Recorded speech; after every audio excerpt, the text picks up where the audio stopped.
Bonjour mes chers frères et sœurs en Christ.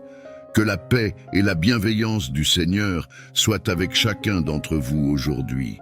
Je prie pour que la main protectrice de notre Dieu veille sur vous, vos familles et tous les aspects de votre existence. Unissons-nous donc dans un élan commun de foi, tissons ensemble une solide chaîne de prière, afin que vous soyez emplis de l'Esprit Saint. Je suis ici pour partager un message essentiel avec vous. Je vous invite donc à écouter attentivement, avec tout votre cœur, car je suis persuadé que ce que je vais révéler touchera profondément vos âmes et aura le pouvoir de transformer vos vies dès cet instant. Amen. Notre Dieu a le pouvoir de changer des vies, de donner un nouveau départ. Il a le pouvoir de tout restaurer, d'apporter l'espoir, la paix. Et je crois qu'aujourd'hui ne sera pas différent.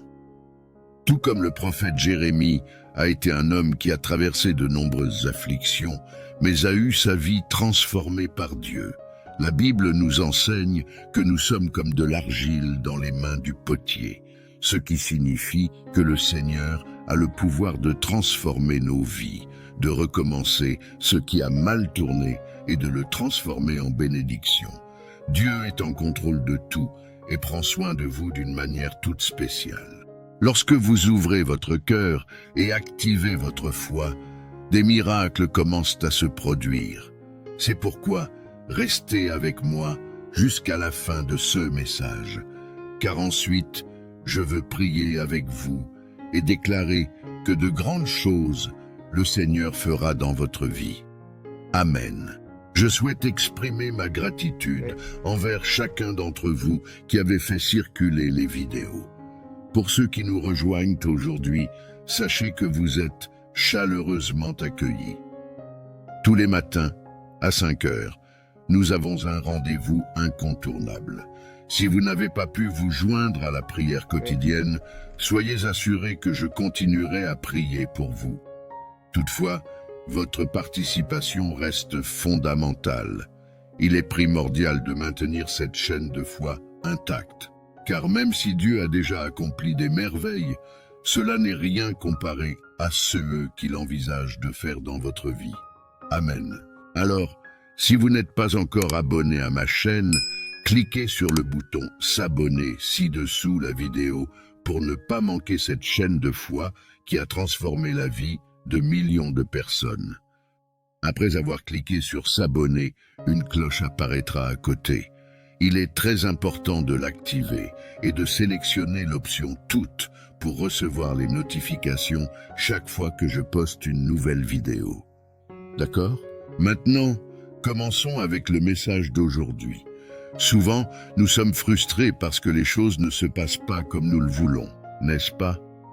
Il semble que les miracles n'arrivent qu'aux autres, que nous sommes spirituellement froids et que nous n'atteindrons jamais un niveau plus profond d'intimité avec Dieu. Qui n'a jamais pensé ainsi? Pourquoi tout est-il si difficile dans ma vie? Dieu ne m'aime-t-il pas? N'entend-il pas mes prières, même en voyant mon effort et mon dévouement? Frères et sœurs, je lisais un passage de la Bible que je crois vous aidera beaucoup vis-à-vis de ces frustrations. Il se trouve dans le livre de Luc, chapitre 5. Faites très attention à ce qui est écrit. Jésus. Lorsqu'il eut cessé de parler, il dit à Simon, « Avance en pleine eau et jetez vos filets pour pêcher. » Simon lui répondit, « Maître, nous avons travaillé toute la nuit sans rien prendre, mais sur ta parole, je jetterai le filet. » Lorsqu'ils ont fait cela, ils ont capturé une telle quantité de poissons que les filets ont commencé à se déchirer. Ils ont alors fait signe à leurs compagnons dans l'autre bateau de venir les aider. Ils sont venus et ont rempli les 2 bateaux, à tel point qu'ils ont commencé à couler. Regardez cela, frères et sœurs, quel merveilleux miracle! Ces hommes ont pêché toute la nuit et n'ont pas attrapé un seul poisson. Mais quand Jésus a donné l'ordre, ils ont obéi et ont attrapé tellement de poissons que les filets ont commencé à se déchirer.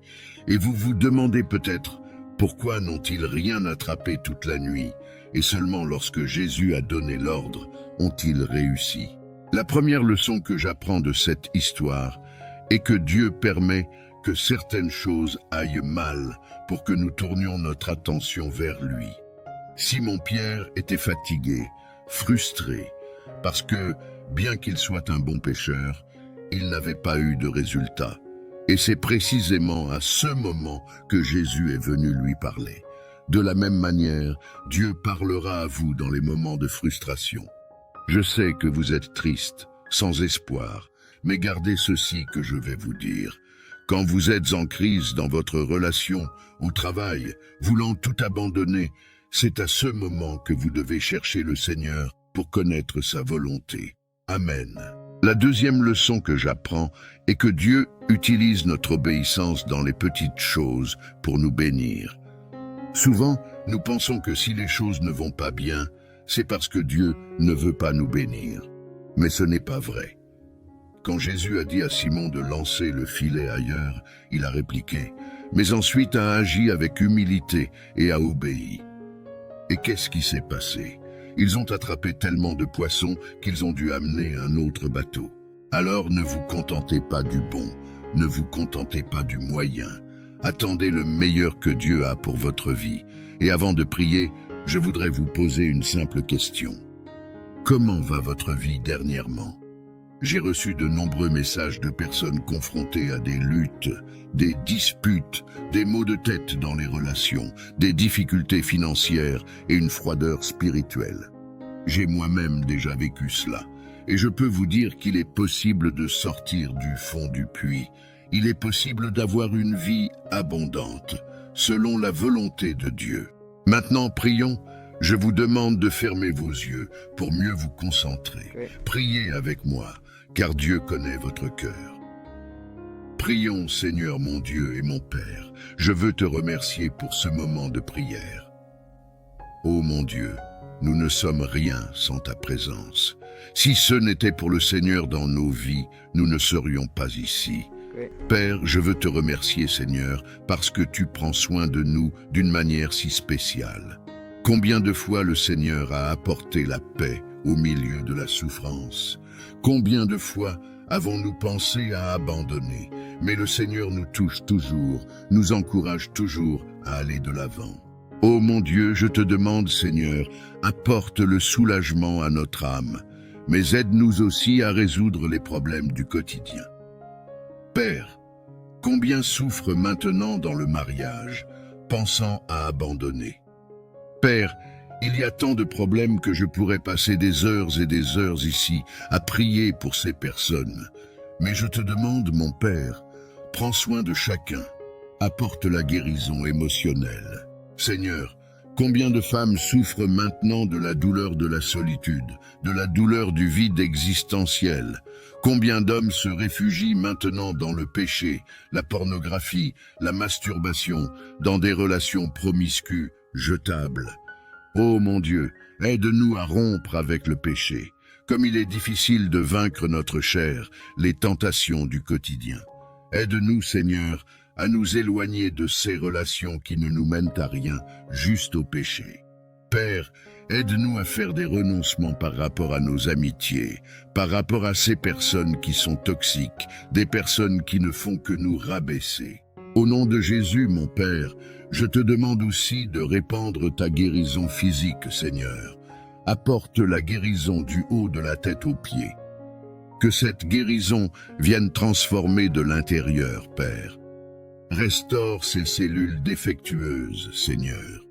Je déclare la guérison du Seigneur sur chaque personne qui a mal au dos, mal à la tête, douleur dans les articulations. Au nom de Jésus, je déclare la guérison. Père, cette personne qui est déprimée, je déclare la guérison, le soulagement au nom de Jésus. Cette personne qui est en crise d'anxiété, syndrome de panique, je réprimande tout esprit maléfique contre elle. Je réprimande et détruis tout le pouvoir du diable au nom de Jésus. Je prie, Seigneur, aussi pour que cette personne trouve la paix, qu'elle puisse se lier à toi d'une manière simple, en écoutant et en obéissant à ta voix et à ta parole. Ô mon Dieu, retire de nous cette froideur spirituelle, Que nous puissions prier dans les petits détails du quotidien. Que nous puissions prier sans cesse, comme le dit la Bible. Cette personne, mon Père, qui n'a pas encore eu une rencontre avec toi, qui n'a pas encore accepté Jésus, ô mon Père, ouvre son cœur, Seigneur. Nous sommes à la fin des temps et le monde va de mal en pire. Mais nous te demandons, Seigneur, garde-nous sous ta protection, inscris notre nom dans le livre de la vie et donne-nous le salut qui est en Christ Jésus. Nous déclarons de notre bouche que Jésus-Christ est notre Seigneur, notre Sauveur. Et dès maintenant, nous te demandons pardon pour nos péchés.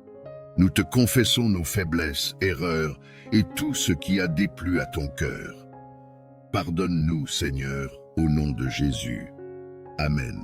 Frères et sœurs, comme il est bon de prier, n'est-ce pas? Je ressens une paix ici. Je crois que vous aussi. Et je souhaite du fond du cœur que de plus en plus de personnes soient atteintes par cette prière.